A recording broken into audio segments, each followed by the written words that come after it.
Serotonin, oxytocin, endorphins, dopamine. These are all brain chemicals that make you feel better in different ways. And today I'm going to share with you 3 ways for each of those chemicals to take control of your healing by hacking those brain chemicals and making yourself feel better. My name is Larissa and I have a brain injury. I have been healing for 4 years now and I've learned a lot along the way. But I am not a doctor. I'm not a medical professional. This is not medical advice. If one of the things that I suggest sounds good to you, but your medical team says not to do it, then don't do it, dude. Listen to your doctors.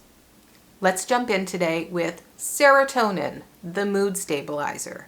So if you are feeling down, grumpy, frustrated, as we do when our lives are completely overhauled and we have limitations that we didn't anticipate being set on us, there are a few things you can do to increase your serotonin and help to take control of your mood and start to stabilize those feelings.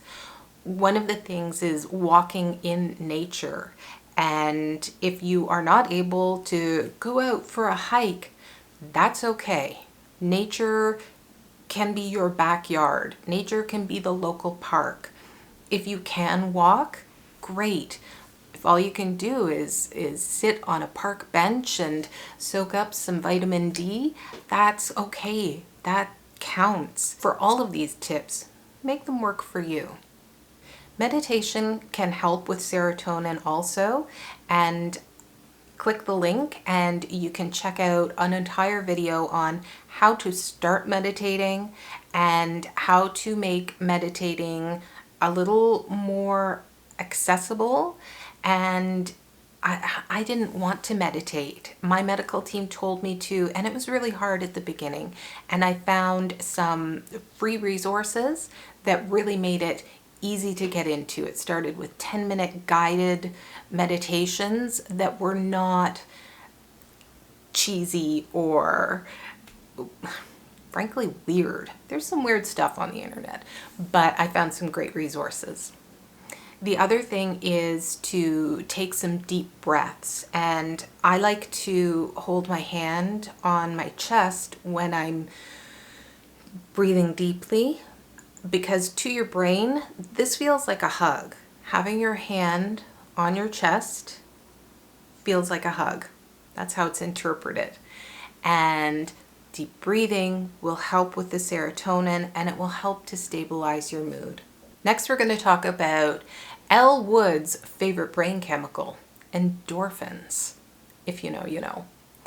Endorphins are the painkiller chemical, and this one is one of my favorite ones because dark chocolate helps to boost your endorphins, and I like eating. I like eating all the things, but chocolate especially. So if you're in pain, some dark chocolate can help. Laughter actually helps. So whether you chat with a friend, whether you watch an old episode of Friends, whether you look up jokes on the internet, laughter helps with pain management. And I know, trust me, I know I've got a lot of pain issues from my head to my neck to my shoulders, down my arms, but laughter can help. It's not like taking a drug, it's not like popping a pill, but it just helps take the edge off. And the third suggestion for helping with endorphins, helping with pain killing, is exercise. And it's not going to look like it did before your concussion. Probably. For me, it doesn't. But getting exercise, getting outside, going for a little bit of a walk just to get a little cardio, get some movement in, even on the bad days, even when my head hurts, it does help to ease some of the tension and to just take the edge off. Oxytocin is the love hormone, and you can generate your own oxytocin by playing with your pet.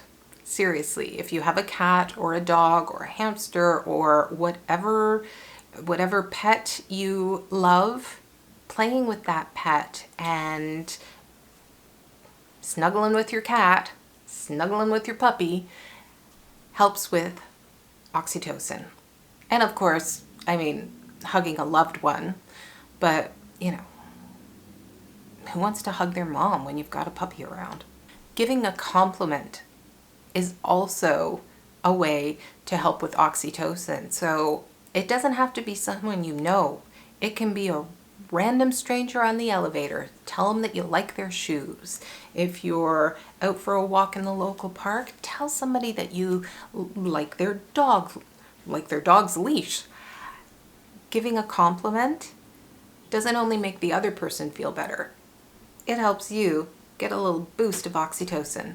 And the third suggestion I've got is helping someone out. Maybe carrying a grocery bag if that's something you could do. Helping an elderly neighbor with their cell phone. Leaving a comment below and sharing ways that you make yourself feel better. That can help our entire community, and it helps me with YouTube, so it would be appreciated. The last chemical we're going to talk about is dopamine, and it is the reward chemical. So it is like a gold star in your brain. Completing a task can give you that little hit of dopamine. So even if you wanted to load your dishwasher and then just give yourself a mental check mark, good job, or I don't know, find something on your to-do list. It doesn't have to even be a big task. It can be a small task, but just something that you complete. Also, celebrating little wins gives you a hit of dopamine. So that can look like, I managed to get my shoes on today without having to sit on the floor. One of my recent wins was I heard sirens, and for the first time since my car accident, I didn't tear up at all. I didn't freeze. It was just, oh wow, sirens. Huh, I hope everybody's okay. So that was a huge win, not a little win. And it has been hard won. It has been earned. Learning something new is another way of generating a little hit of dopamine. And you can, if you've got an Alexa device, you can ask her to share with you, or you can go online, you can look in a book, or you can even learn a new craft, a new skill. It just depends on where your brain's at right now. I learned how to do some book designs. I fold old damaged books and I create some, I think, pretty cool sculptures. Thank you so much for watching this video. I hope that you will give it a thumbs up if the information was helpful, and share if you try out any of these hacks and have success. Healing from a concussion is hard, and a lot of it is out of our control. Just completely, you can't even anticipate what's going to come next. So hopefully you can take a little bit of that control back by looking at what's going on in your world today and finding ways to make it a little bit better. Have fun hacking your brain, and remember that you are not alone.